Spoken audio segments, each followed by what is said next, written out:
Hello students, welcome to my channel. So student, जैसा कि आपके बीए थर्ड सेमेस्टर में जो आपका हिंदी है, हिंदी गद्य, तो इसकी क्लास मेरे चैनल पर स्टार्ट हो गई है। जो आपका न्यू सिलेबस है एनईपी 2020 के अकॉर्डिंग, तो सिलेबस भी मैंने अपलोड कर दिया अपने चैनल पर और क्लास भी मैंने स्टार्ट कर दी है, जिसमें मैं आपकी सभी यूनिट वाइज क्लास अपलोड कर रही हूँ।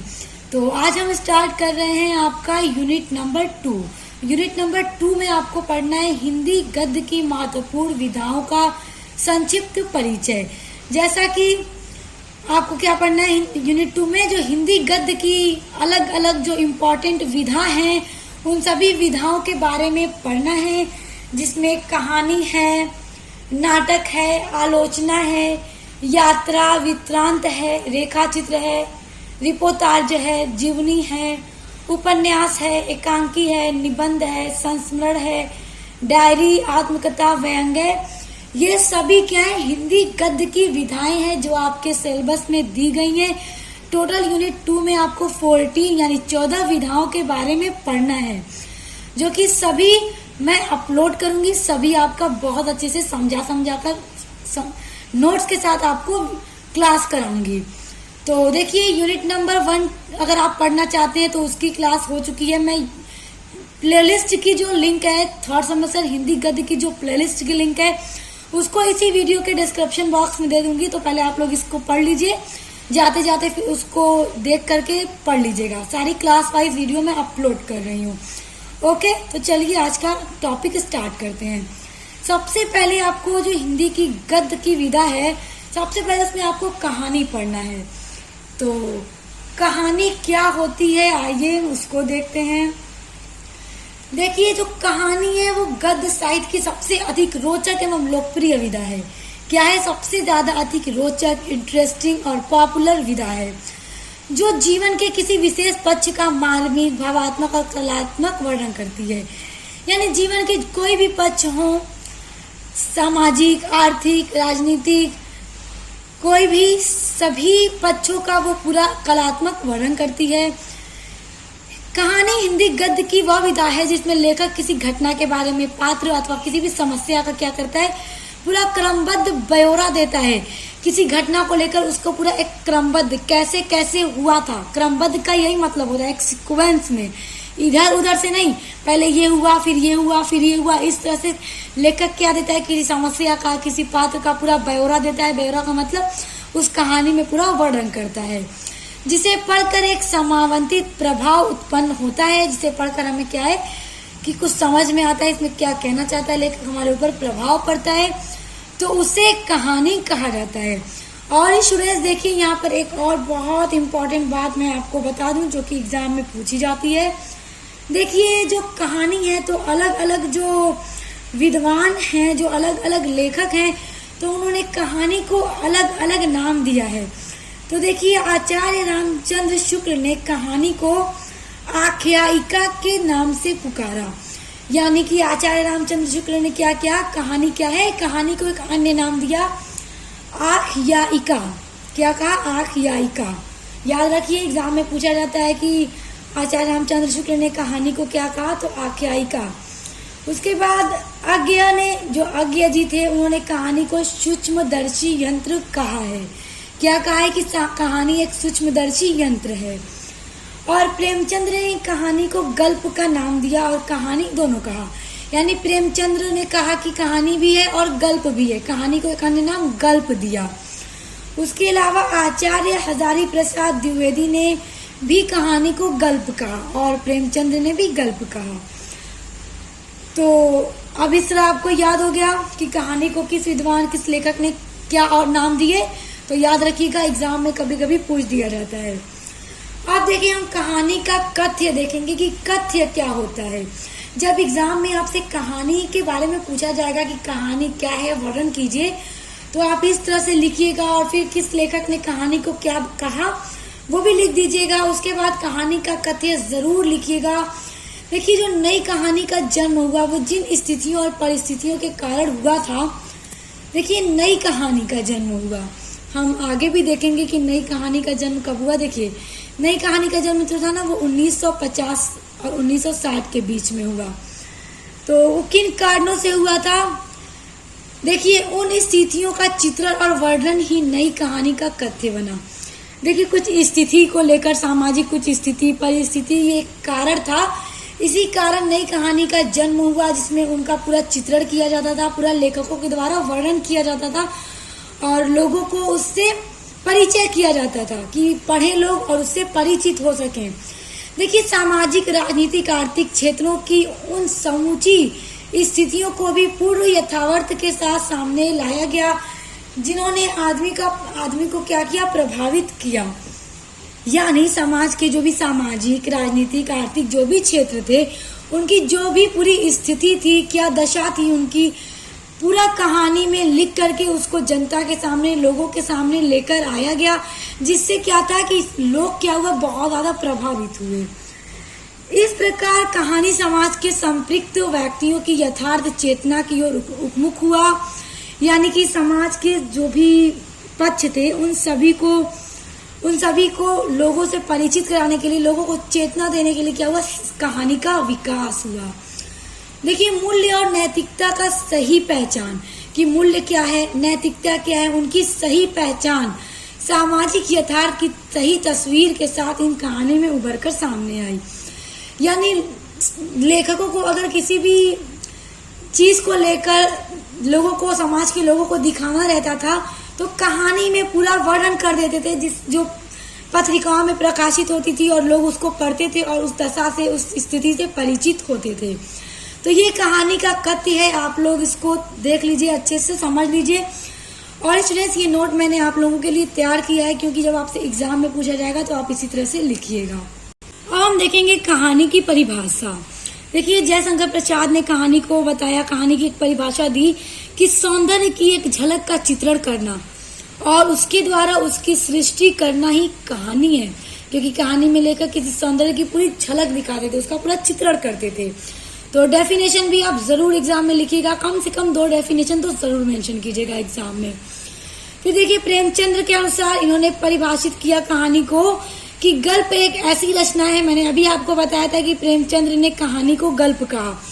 गल्प एक ऐसी रचना है जिसमें जीवन के किसी अंग या मनोभाव को प्रदर्शित करना ही लेखक का उद्देश्य होता है। क्या? कि जीवन का कोई अंग है, उसके मनोभाव को पूरा प्रदर्शित करना है लोगों के सामने, तो लेखक का यही पूरा उद्देश्य होता है। इसी कारण क्या है? गल्प की रचना की जाती है। गल्प मतलब कहानी। तो एग्जाम में आप इस तरह से लिखिएगा। स्टूडेंट्स, के नोट्स मैंने आपके लिए ही तैयार किया है। अब देखिए, नेक्स्ट पॉइंट है आपका हिंदी की प्रथम कहानी विभिन्न विद्वानों के अनुसार। देखिए, जब हमने आपकी यूनिट नंबर 1 पढ़ी थी, ये इसी सिलेबस में यूनिट नंबर 1, तो हमने उसमें सबसे पहले कहानी का उद्भव पढ़ा था, उसका विकास पढ़ा था। तो उसमें भी हमने देखा था कि अलग अलग विद्वानों ने, अलग अलग लेखकों ने अपने अनुसार अलग अलग कहानी को हिंदी की पहली कहानी या मौलिक कहानी बताई है। तो देखिए, हम देख रहे हैं आचार्य रामचंद्र शुक्ल के अनुसार, देखिए इन्होंने बताया कि जो हिंदी की पहली कहानी है वो इंदुमती है, जो 1900 ईस्वी में प्रकाशित हुई थी। और इस कहानी के जो लेखक हैं वो किशोरी लाल गोस्वामी हैं। तो आप लोग याद रखिएगा कि किनके अनुसार कौन सी पहली कहानी है और उस कहानी के रचयिता कौन है। दूसरा है राजेंद्र बड़वालिया के अनुसार। देखिए, ये बताते हैं, इनके अनुसार इनका ये कहना है कि जो हिंदी की सबसे पहली कहानी है वो जमींदार का दृष्टांत है, जो 1871 ईस्वी में प्रकाशित हुई थी। उसके बाद देवी प्रसाद का ये कहना है कि जो एक टोकरी भर मिट्टी है, एक टोकरी भर मिट्टी, तो देवी प्रसाद के अनुसार ये हिंदी की पहली कहानी है जो 1901 में प्रकाशित हुई थी और इसके लेखक हैं माधव राव स्प्रे। तो देखिए, इनके अनुसार ये पहली कहानी है और इस कहानी के लेखक ये हैं, याद रखिएगा।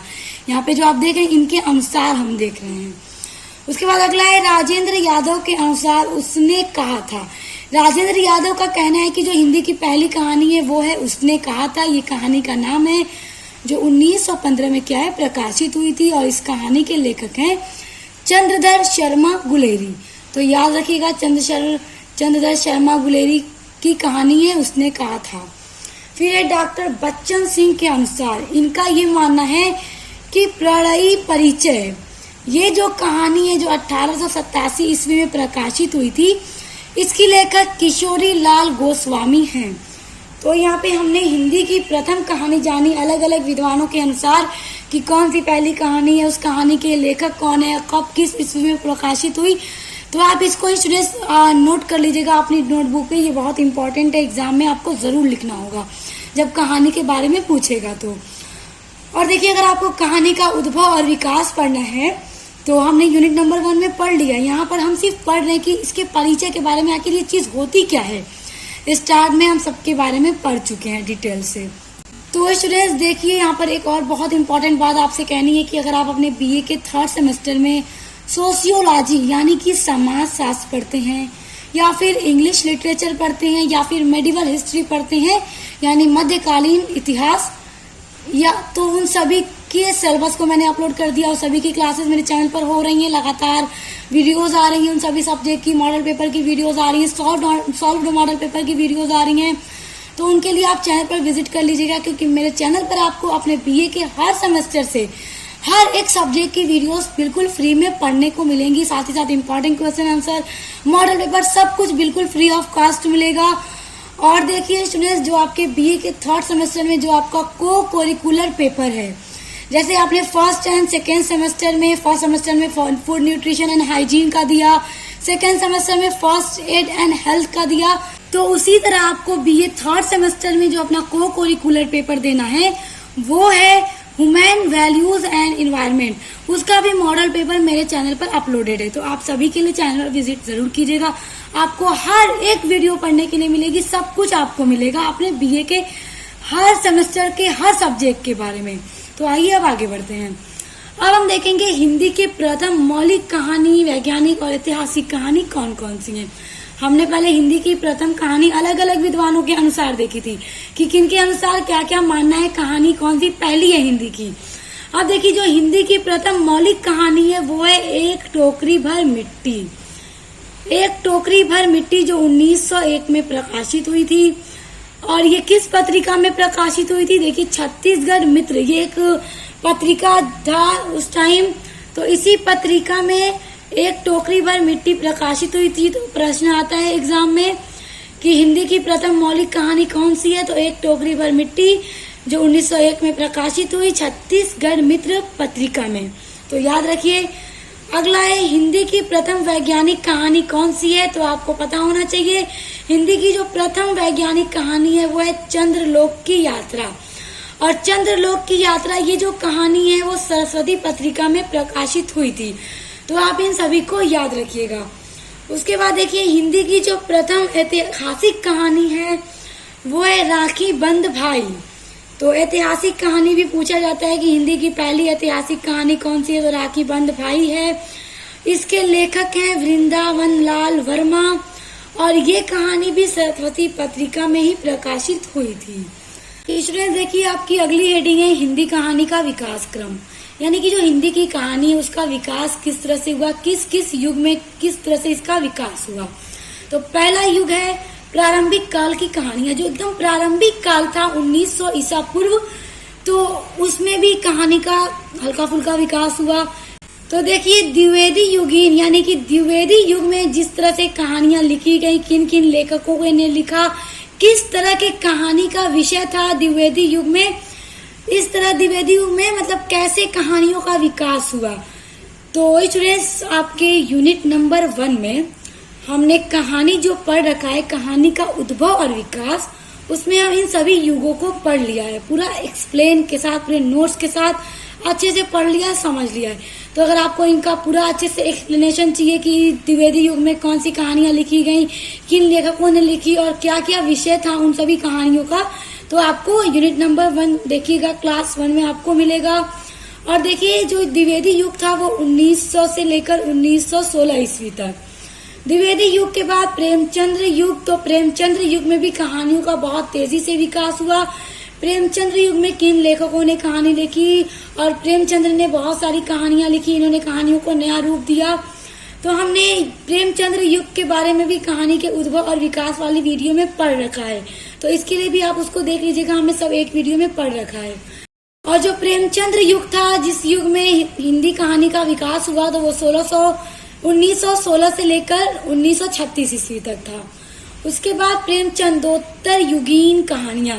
देखिए प्रेमचंदोत्तर युग में किस तरह से कहानी का विकास हुआ, किन लेखकों ने कौन कौन सी कहानियां लिखी, कहानी लिखने का क्या विषय था, उन सब के बारे में भी हमने यूनिट नंबर 1 में पढ़ रखा है। तो आप लोग उसके लिए भी देख लीजिएगा, उसका लिंक मैं आपको वीडियो के डिस्क्रिप्शन बॉक्स में दे दूंगी। देखिए 1936 से 1950 ईस्वी तक प्रेमचंदोत्तर युग था। इसमें भी कहानियों का बढ़ चढ़कर विकास हुआ। उसके बाद नई कहानी का विकास हुआ 1950 से 1960 ईस्वी तक।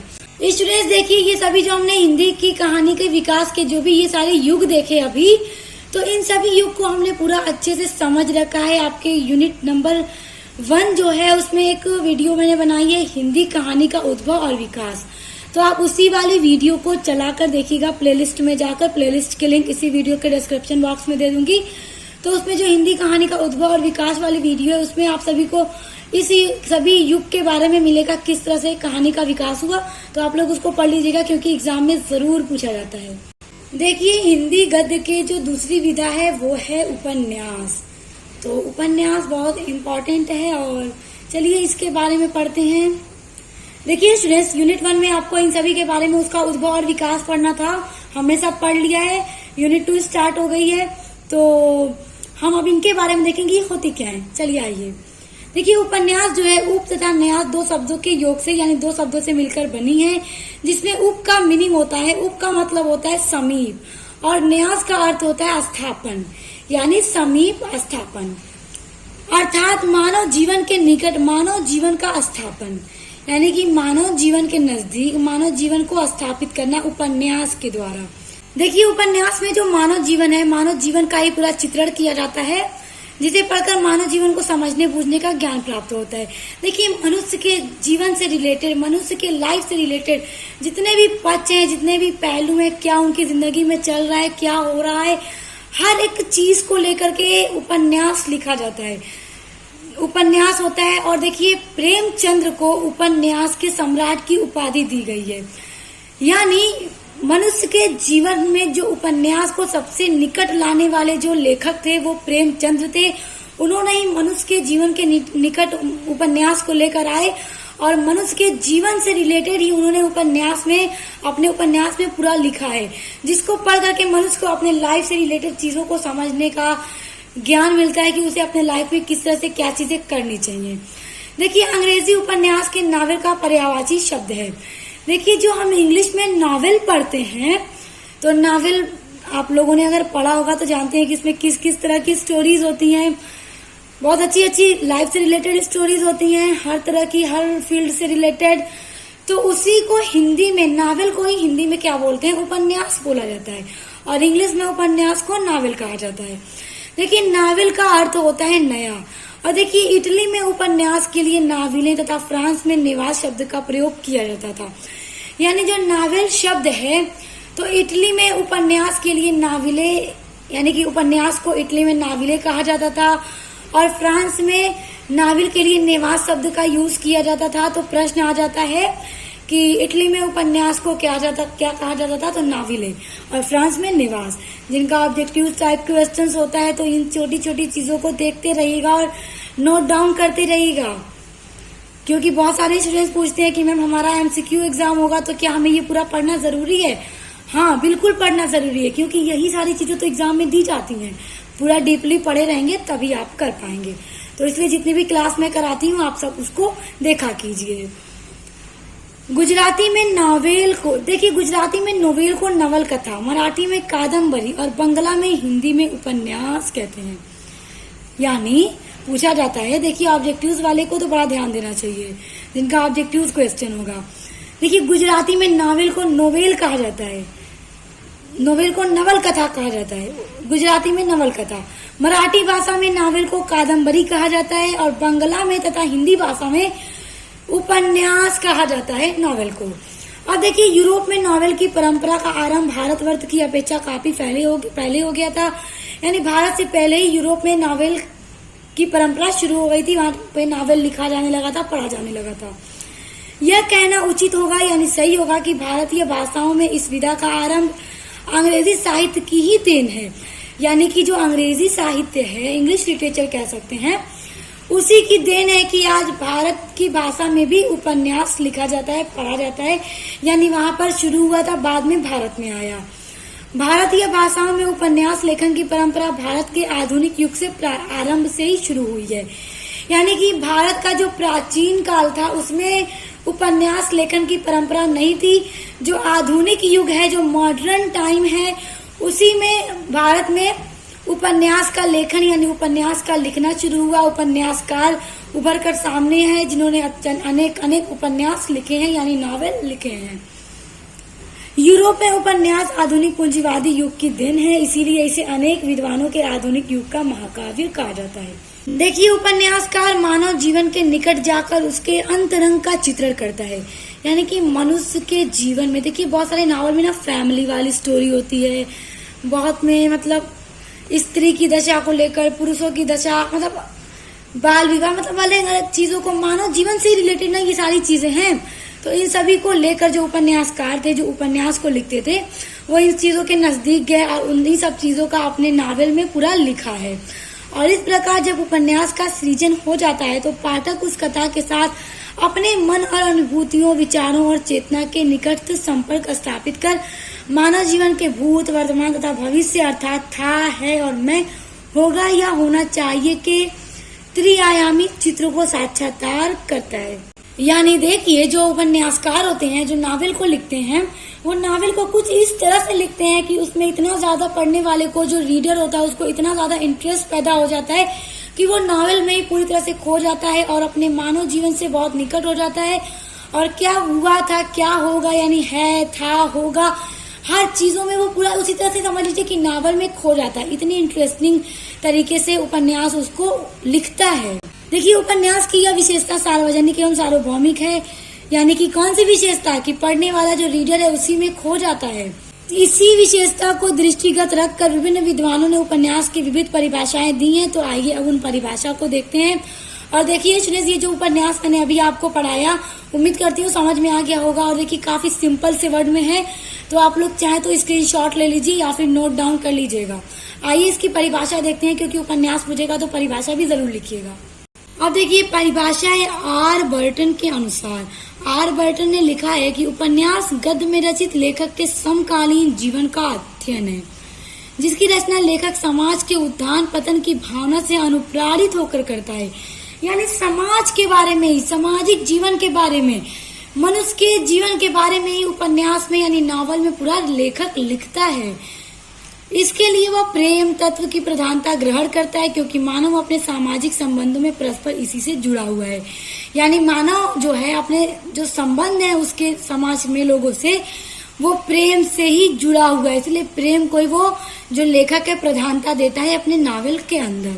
ये किसका कहना है? आर बर्टन का कहना है। तो इस डेफिनेशन को आप याद कर लीजिएगा, काफी सिंपल है। देखिए, बिनस्टर के अनुसार एक परिभाषा है कि उपन्यास एक ऐसा कल्पित विशालकाय तथा गद्यमय आख्यान है जिसमें एक ही कथानक के अंतर्गत यथार्थ जीवन का प्रतिनिधित्व करने वाले पात्रों और उसके क्रियाकलापों का चित्रण करता है। तो ये दो डेफिनेशन है, आप इनको याद कर लीजिएगा। अब आगे बढ़ते हैं। आ जाइए, आपकी जो हिंदी गद्य की अगली विधा है वो है नाटक। तो अब नाटक के बारे में पढ़ते हैं और नाटक का उद्भव किस तरह हुआ और नाटक का विकास किस तरह हुआ, हमने वो यूनिट नंबर 1 में पढ़ लिया था। यहाँ पर हम नाटक का परिचय देखेंगे। देखिए, नाटक एक ऐसी दृश्यात्मक साहित्यिक सर्जना है जिसको रचनाकार रंगमंच पर अभिनय करने की दृष्टि से लिखता है। देखिए, नाटक जो होता है वो स्टेज पर परफॉर्म करने के उद्देश्य से लेखकों के द्वारा लिखा जाता है। यानी जो नाटक होता है वो स्टेज पर ही परफॉर्म किया जाता है। और आप लोगों ने अपने स्कूलों में भी देखा होगा कि जब फंक्शन वगैरह होते हैं तो स्टेज पर ही बहुत सारे नाटक होते हैं जिनको परफॉर्म किया जाता है स्टूडेंट्स के द्वारा। तो नाटक एक ऐसी ही रचना होती है जिसे स्टेज पे क्या किया जाए, परफॉर्म किया जाता है। और इसी उद्देश्य से लेखकों के द्वारा लिखा भी जाता है। इसमें एक से अधिक अंक होते हैं। पात्रों तथा संवादों से घटना विशेष आगे बढ़ती है।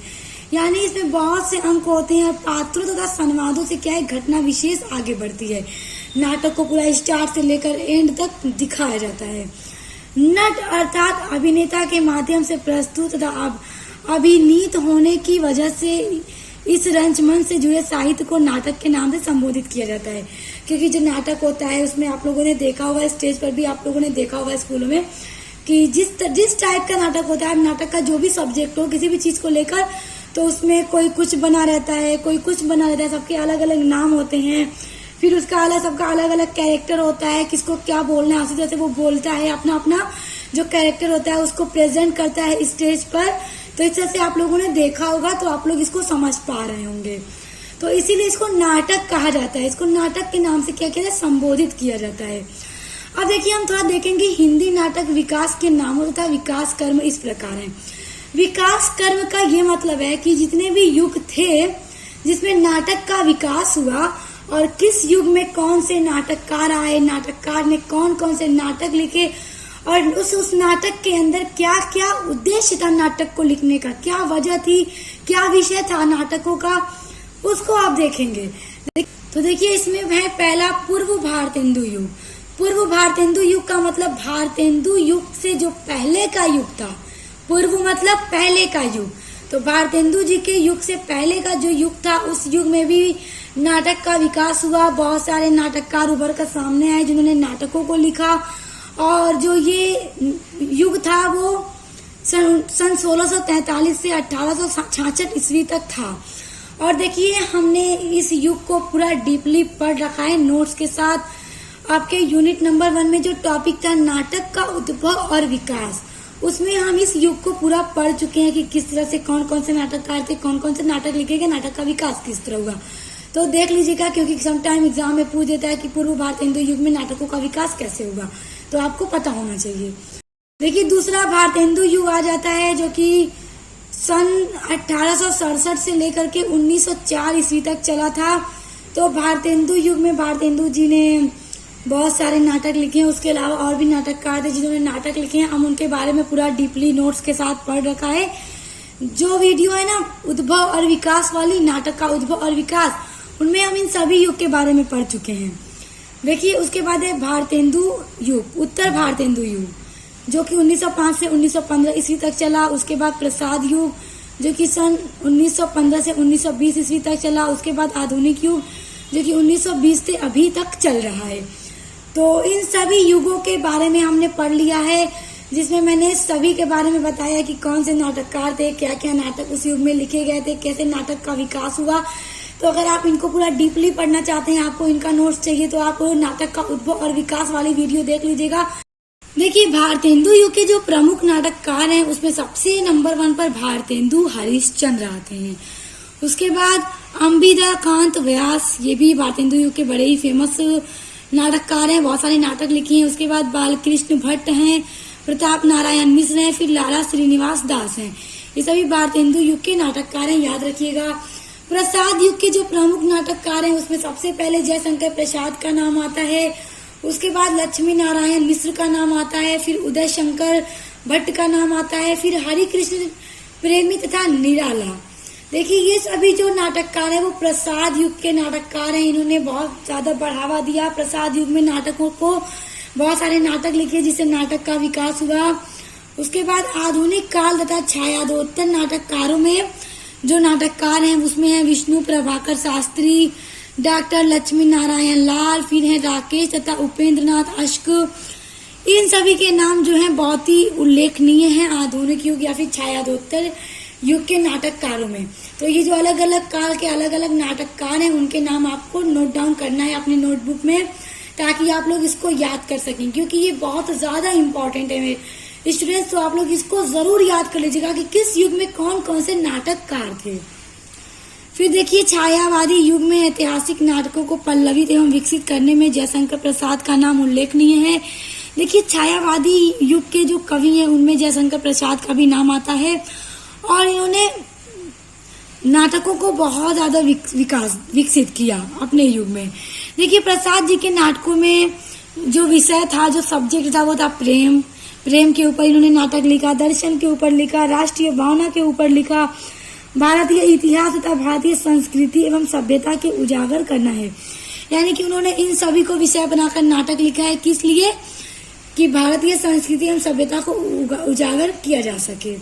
तो हमने नाटक को भी पढ़ लिया। देखिए काफी सिंपल सा ये है, उम्मीद करती हूँ समझ गए होंगे। आप इसको चाहें तो स्क्रीनशॉट कर सकते हैं, क्योंकि एग्जाम में जब आएगा तो आपको यही चीजें लिखनी होंगी।